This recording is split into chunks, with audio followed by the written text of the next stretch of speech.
እሸቱ ባሽሙር ባምቢን የተናገረው እስቲ እሸቱ የሚለውን ነገር አዳምጠን እንምጣ። እስቲ በተቻለ መጠን መልስ እንሰጣለን። እግዚአብሔርን የማይጠይቅ ትውልድ ወደ ግፍ ይሄዳል። እግዚአብሔርን የማያምን ወደ ተንኮል፣ ወደ መቀኝነት ይሄዳል። አንዲት ልጅ ሰው በኮሜንት ስለሰደባት ራሷን አጠፋች ብሎ ሰው ነግሮኛል ትናንት። በጣም ያሳዝናል። እውነቴን ነው የምነግራችሁ። እናንተ ተኝቶ መነሳት ለካ ትልቁም ነገር ተኝቶ አለመነሳት አለ። ተኝቶ ያለ ጤና መነሳት እንዳለ ራሱ የዚህ ሴትዮ ታሪክ ምስክር እኮ ነው። ሰላም ውድ ቤተሰቦቼ እንደምን አመሻችሁ፣ እንደምን እስከ ሰዓት ደረሳችሁ። በያላችሁበት ሰላም እግዚአብሔር ከሁላችሁ ጋር ይሁን እላለሁኝ። ይህ ኃይለ ገብርኤል ቲዩብ ነው። ብዙ ነገር የምንማርበት ብዙ ነገር እየተወያየን የተማማሪን የቆየንበት ቻናላችሁ ነው። ስለዚህ ውድ ቤተሰቦቼ አብራችሁን ከቆያችሁ ብዙ ነገር እንማማራለን። ወደ ቪዲዮአችን በቀጥታ እንሄዳለን። ከዛ በፊት ግን ሁላችሁም ይህንን ቻናል ሰብስክራይብ አድርጉ፣ ቪዲዮውን ላይክ አድርጋችሁ ጀምሩ። ወደ ቪዲዮው በቀጥታ እንሄዳለን።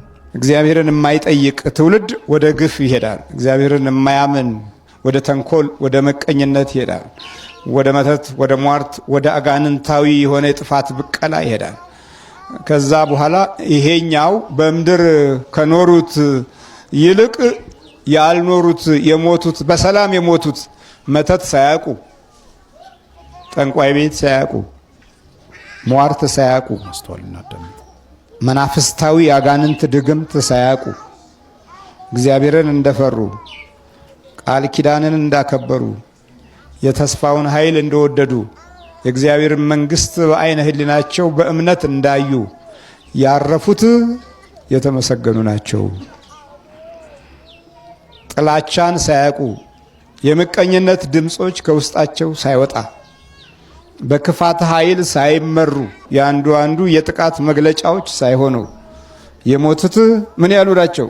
የተመሰገኑ ናቸው። በበጎ ሁሉንም እንዳዩ በይቅርታ መንፈስ እንደኖሩ በመንፈሳዊ በረከትና ተስፋ እንደመሩ ሁል ጊዜ ራእያቸው አምላካቸውን እንዳደረጉ የሞቱት ምን ያሉ ናቸው? የተባረኩ የተመሰገኑ ናቸው። በቃ እዚህ ጋር ሞታቸውን አመሰገነኩ። ምን ያህል በምድር ላይ ያለውን ግፍ ቢያየው ነው እንግዲህ ይህንን ቃል ለመናገር እና ይህንን ድምፅ ለማውጣት የቻለው። የሚገርመው ነው። አሁንም ሳነበው እንዲህ ነው የሚለው፣ እኔም እስከ ዛሬ በሕይወቴ ካሉት ይልቅ በቀድሞ ዘመን የሞቱትን አመሰገንሁ።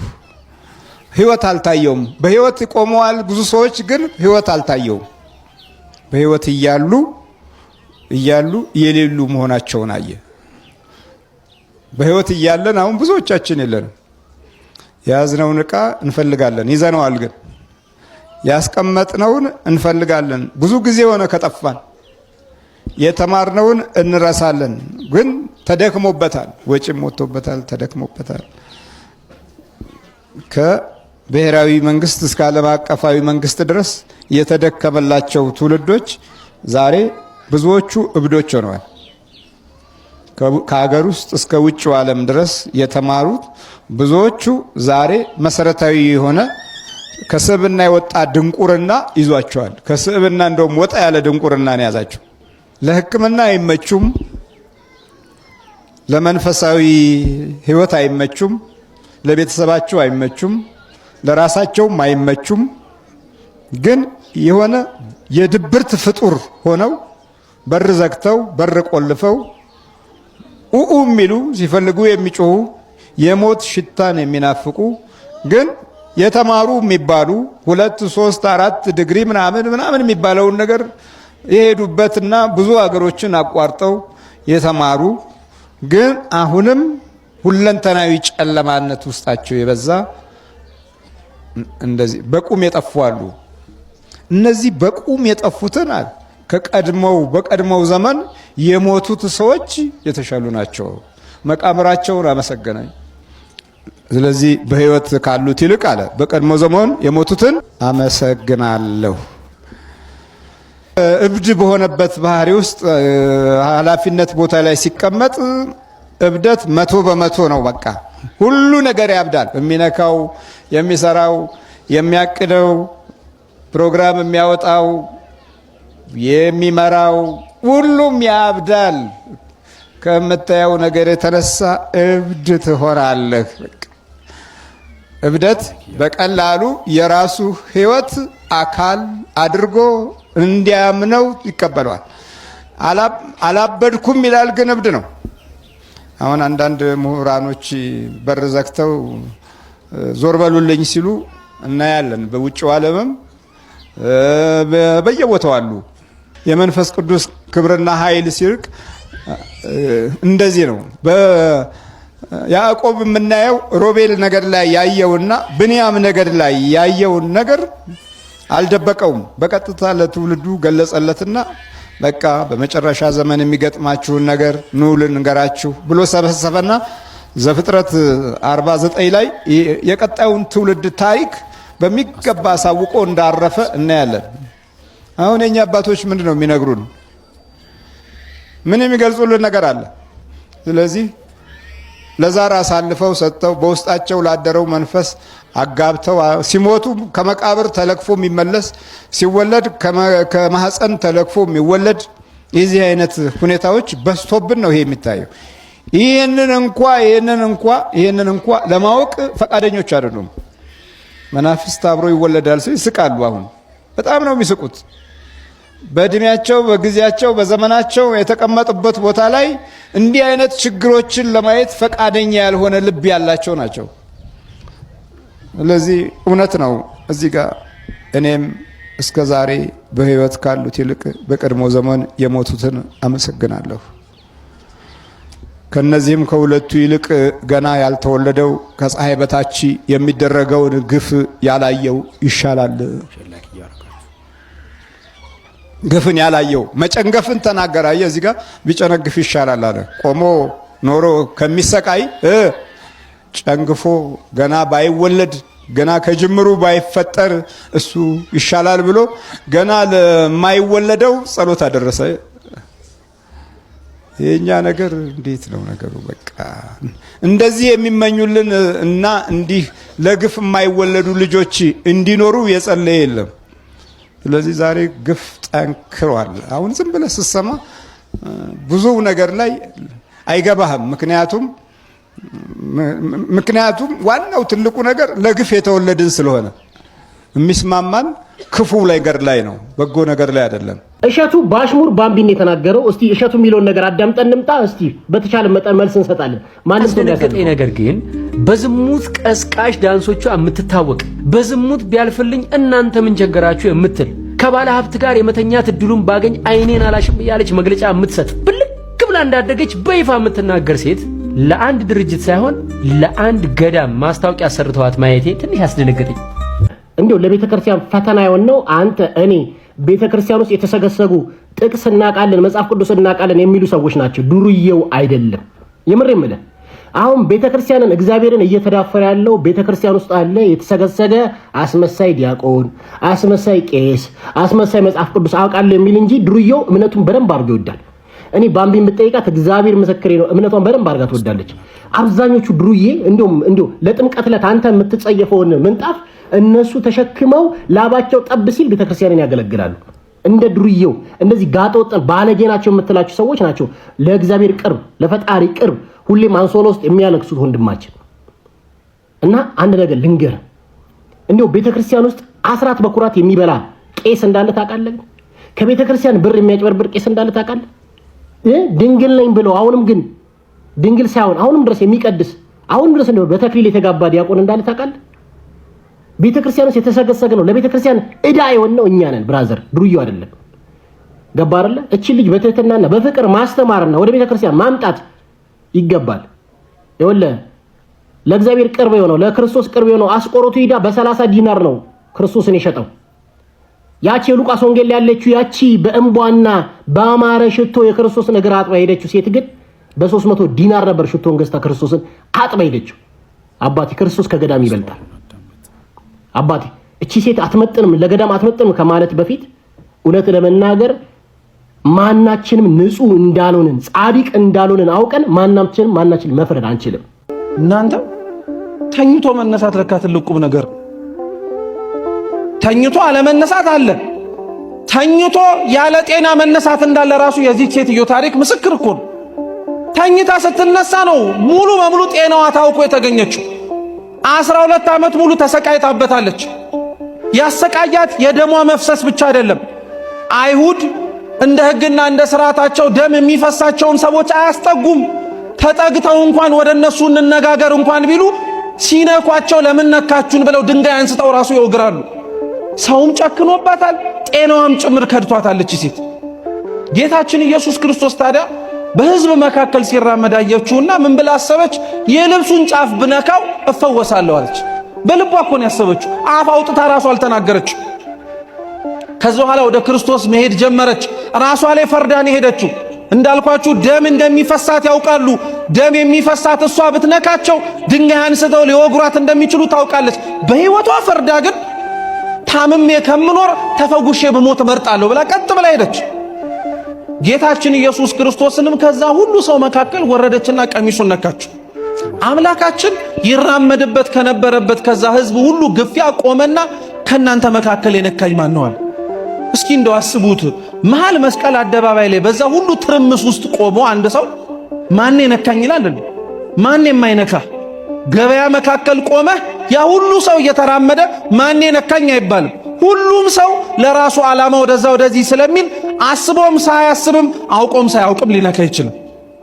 ጌታችን ኢየሱስ ክርስቶስ ግን ያ ሁሉ ሰው እየነካው ለዛ ሁሉ ሰው ማን የነካኝ ብሎ አልጠየቀም። እሷን ግን ማን የነካኝ ብሎ ጠየቀ። እሷ የነካችው በእምነት ስለሆነ ነው። በነገራችን ላይ የክርስቶስ የቀሚሱ ጫፍ በነገራችን ላይ ክርስቲያኖች ቤተ ክርስቲያን ናት።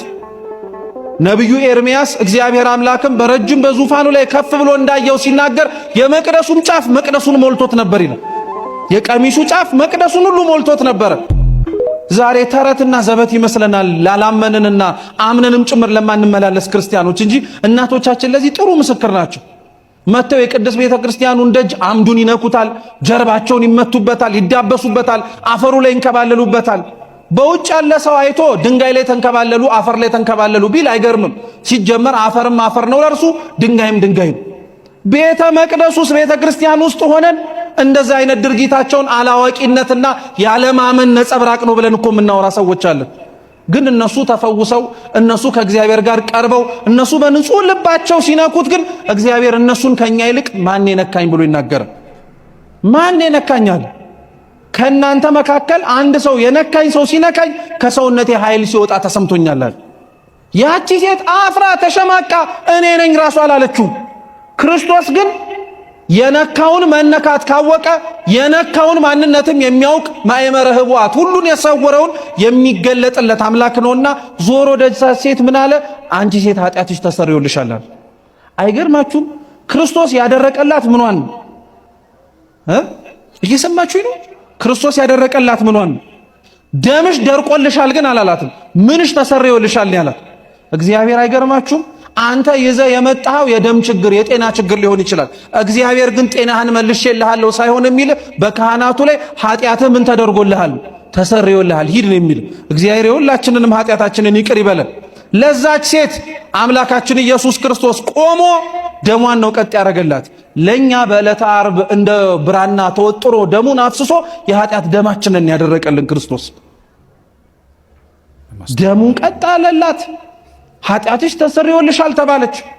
ይሄ እግረ መንገዱን እየሄደ እኮ ያደረገው ተአምር ነው። አይገርማችሁም? አምላካችን ትምህርት እኮ ነው ይሄ ራሱ። የተነሳው የኢያኢሮስ ልጅ ታማለች ተብሎ ሊፈውስ ነው። እግረ መንገዱን ግን እቺን የታመመችዋን ሴት ግን ሲያገኛት አይ የተነሳውበት ዓላማ አንዲት ልጅ ሰው በኮሜንት ስለሰደባት ራሷን አጠፋች ብሎ ሰው ነግሮኛል ትናንት። በጣም ያሳዝናል። እውነቴን ነው የምነግራችሁ።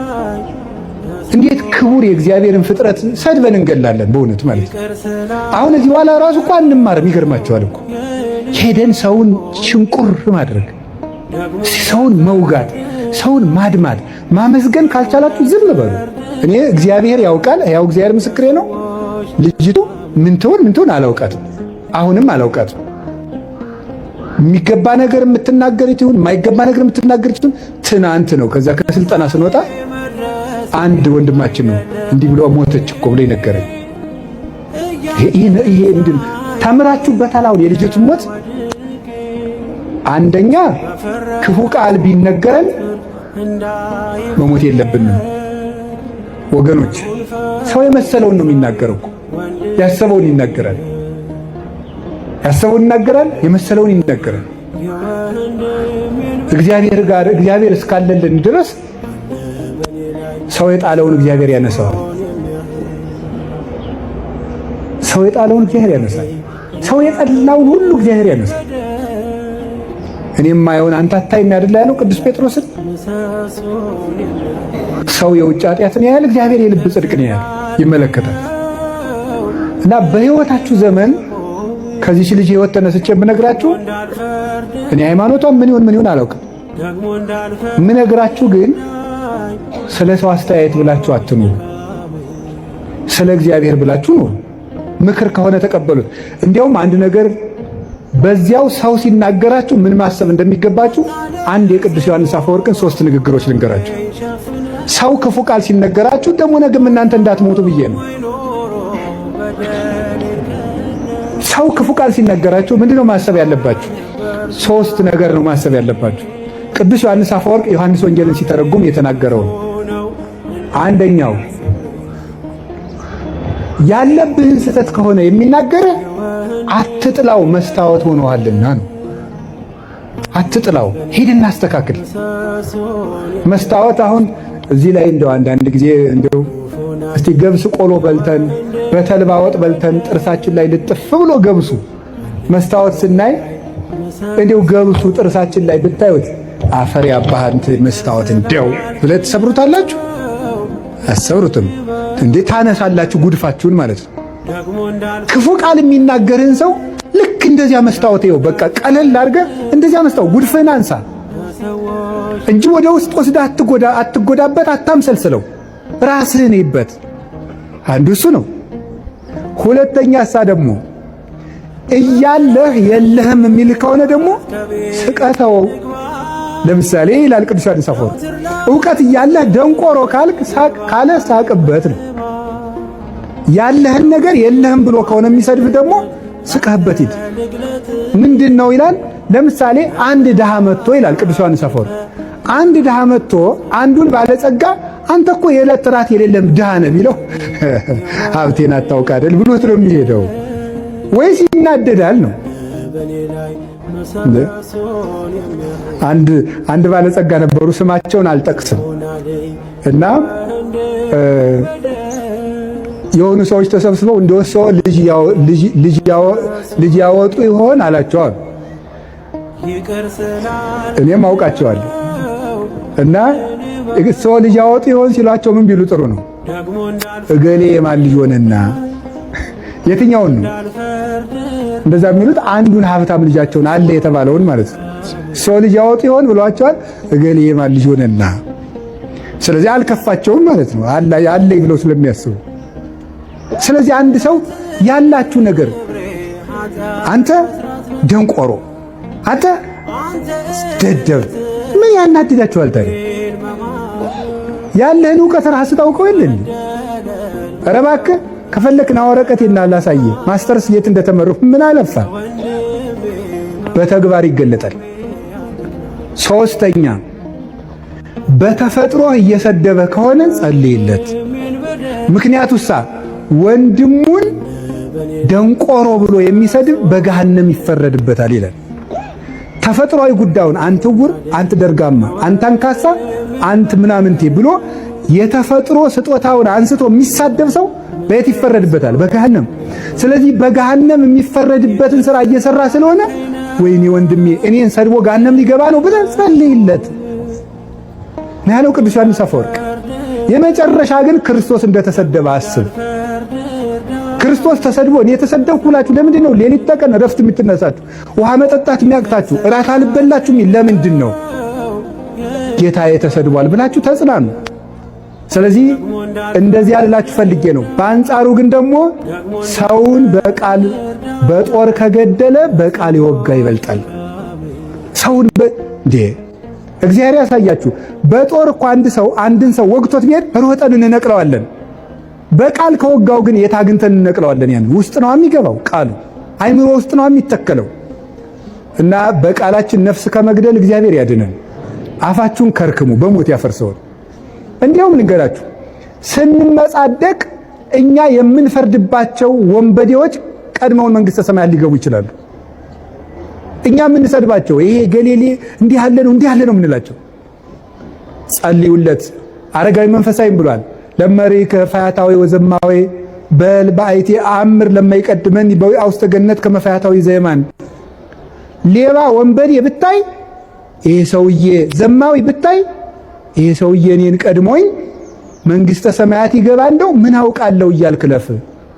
እንደ ፈያታዊ ዘየማን ቀድሞኝ ይገባ እንደው ምን አውቃለሁ እያልክ ለፍ እንጂ አቤቴ ዘፋኝ፣ አቤቴ ሌባ፣ አቤቴ ዘማዊ፣ አቤቴ ሰካራም አትበል። አንተን ይቀድምህ እንደሆነ አታውቅም ነው።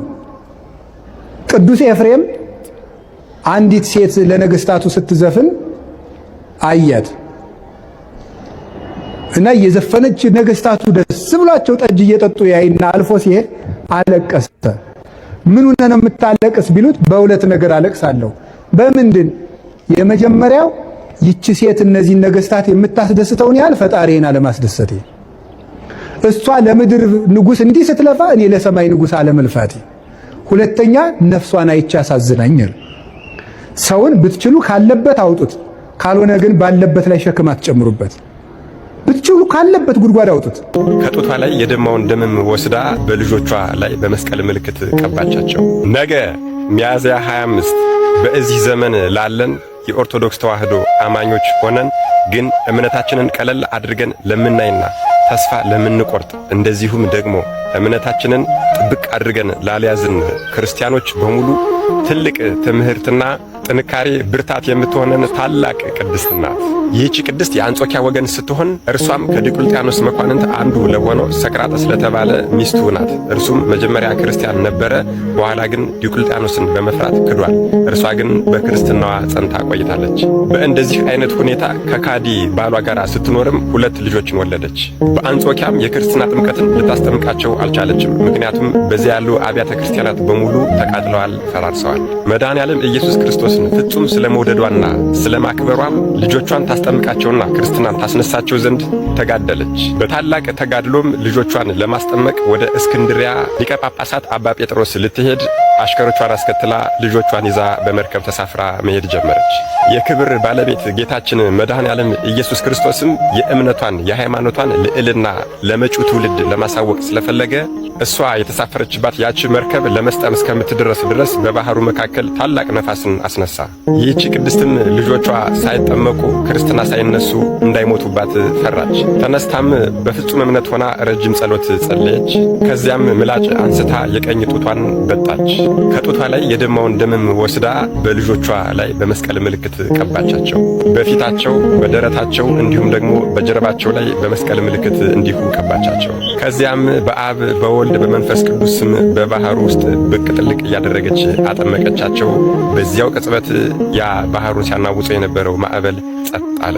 ወደ እስክንድርያ ሀገር በደረሰች ጊዜም ከአገር ልጆች ጋር ያጠምቃቸው ዘንድ ወደ ሊቀ ጳጳሱ ወደ ቅዱስ ጴጥሮስ ልጆቿን አቀረበቻቸው። ያን ጊዜም ሊቀ ጳጳሱ የአገር ልጆችን አጥምቆ ወደ እርሷ ልጆች መጣና እነሱን ለማጥመቅ በሚዘጋጅ ሰዓት ሊያጠምቅበት ያዘጋጀው ጸበሉ ወይም ደግሞ ውሃው ረጋ። እነርሱን ትቶ የአገር ልጆችን ባጠመቀ ሰዓት ያ የረጋ ውሃ መልሶ እንደነበረ ሆነ። አሁንም ደግሞ መልሶ የእናታችንን ልጆች በሚያመጣቸው ሰዓት በድጋሜ ውሃው ረጋ። እንደዚህ እያደረገ ለ3 ጊዜ ተከታታይ ሞከረ። ባልተሳካለትም ጊዜ ሊቀ ጳጳሳት ቅዱስ ጴጥሮስ እጅጉን አደነቀ። እናታቸውንም አቅርቦ በጠየቃት ጊዜ እናታችን እየተንቀጠቀጠችና እየፈራች ወደ አንተ ይዣቸው ስመጣ በባህር ላይ ትልቅ ማዕበል ተነሳና ልጆች ሳይጠመቁ ይሞቱብኛል ብዬ ጡቴን ቆርጬ ከፈሰሰው ደም ላይ ልጆችን በትምህርተ መስቀል ግንባራቸው፣ ደረታቸው ላይና መላ ሰውነታቸው ላይ ከቀባሁኝ በኋላ በባህር ውስጥ 3 ጊዜ ብቅ ጥልቅ እያደረግኩ አጥምቄያቸዋለሁኝ፣ እባክህን ይቅር በለኝ ብላ እያለቀሰች ከእግሩ ስር ተደፋች። ሊቀ ጳጳስ አባ ጴጥሮስም ልጄ ሆይ አትፍሪ፣ ሃይማኖትሽ እጅግ በጣም ፍጹም ነው። አንቺ በባህር ውስጥ ባጠመቅሻቸው ጊዜ በመለኮታዊት እጁ ያጠመቃቸው ራሱ ባለቤቱ መድኃኔዓለም ኢየሱስ ክርስቶስ ነውና አይዞሽ አትፍሪ አላት። ማጥመቁንም በፈጸመ ጊዜ አባታችን ቅዱስ ሥጋውና ክቡር ደሙን አቀብሏቸዋል። እናታችንም ይህን ከፈጸመች በኋላ ተመልሳ ወደ ሀገሯ ወደ አንጾቂያ ሄዳለች። ባሏም በአያት ጊዜ ተቆጥቶ ወደ ንጉሡ ሄዶ ያደረገችውን ነገር በሙሉ ከሰሳት፣ ተናገረባት። ንጉሡ ዲዮቅልጥያኖስም ወደ እርሷ አቅርቦ ወደ እስክንድሪያ ለምን ሄድሽ አላት። እርሷም ዝም ባለችው ሰዓት ከክርስቲያን ወገኖች ጋር ልታመነዝሪ ነውን አላት። እርሷም ክርስቲያኖችን ሰድቦባታልና ክርስቲያኖች አያመነዝሩም፣ እንደናንተም የረከሱ ጣዖቶችን አያመልኩም አለችው። ንጉሱም በድጋሜ በእስክንድሪያ ምን እንዳደረግሽ ንገሪኝ አላት። ከዚህ በኋላ ከኔ ምንም አይነት መልስ አታገኝምና የፈለግከውን አድርግ አለችው። ንጉሥ ዲዮቅልጥያኖስም ሁለቱን እጆቿን የኋሊት አስረው ልጆቿንም በሆዷ ላይ አድርገው አስረው ሦስቱንም በእሳት ያቃጥሏቸው ዘንድ አዘዘ። እናታችንም ፊቷን ወደ ምስራቅ መልሳ ወደ ክብር ባለቤት ወደ ኢየሱስ ክርስቶስ ጸሎትን አደረሰች። ከዚያም ከልጆቿ ጋር አቃጠሏት። የድልና የሕይወት አክሊልንም በመንግሥተ ሰማያት ተቀዳጀች። ይህች ፍጹም ጽኑና ተጋዳይ እናታችን ሰማዕቷ ቅድስት ሳራ ነገ ሚያዝያ 25 ሰማዕትነትን የተቀበለችበት የዕረፍት በዓሏ ነው። መድኃኔዓለም ኢየሱስ ክርስቶስ ከእናታችን ከቅድስት ሳራና ከሁለቱ ምንም የማያውቁ ልጆቿ ሰማዕታት ረድኤት፣ በረከት፣ ምልጃ፣ ፍቅር፣ ቃል ኪዳን እንዲሁም ጥንካሬን ያድለን። አሜን። ይቆየን። ውድ ኦርቶዶክሳውያን ሁላችሁም ይህንን ቪዲዮ ሼር፣ ላይክ አድርጉ። ለወዳጅ ለጓደኛ አዳርሱ። ሁሉም ሰዎች እንዲቀየሩ እንዲለወጡ ሁላችንም ኃላፊነታችንን መወጣት አለብን። ውድ ቤተሰቦቼ በዚህ ቪዲዮ በዚህ ትምህርት ብዙ ነገር የተማርንበት ብዙ ነገር ያየንበት ብዙ ነገር ያገኘንበት ቪዲዮ ነው ብዬ ተስፋ አድርጋለሁኝ። እናንተም ደግሞ ቪዲዮዎቹን እስከዚህ ድረስ ከተከታተላችሁ ብዙ ነገር እንደተማራችሁ እንዳወቃችሁ በኮሜንት ላይ ልታሳውቁኝ ይገባል። ይሄ ሁላችንም ልናደርገው የሚገባ ነው። ምክንያቱም ላይክ ሼር ማድረግ የሚያስከፍል አይደለምና የተሰማችሁት ስሜት በኮሜንት ላይ ሁላችሁም ጻፉ። ለወዳጅ ለጓደኛ ደግሞ እንዲማሩ እንዲለወጡ ሼር አድርጉ። ምክንያቱም እኛም ተምረን ሌሎችን ማስተማር አለብንና እግዚአብሔር አምላካችን በእውነት የሰማነውን ቃል እግዚአብሔር ፍሬ የምናፈራበት ያድርግልን። ይቆየን። አሜን።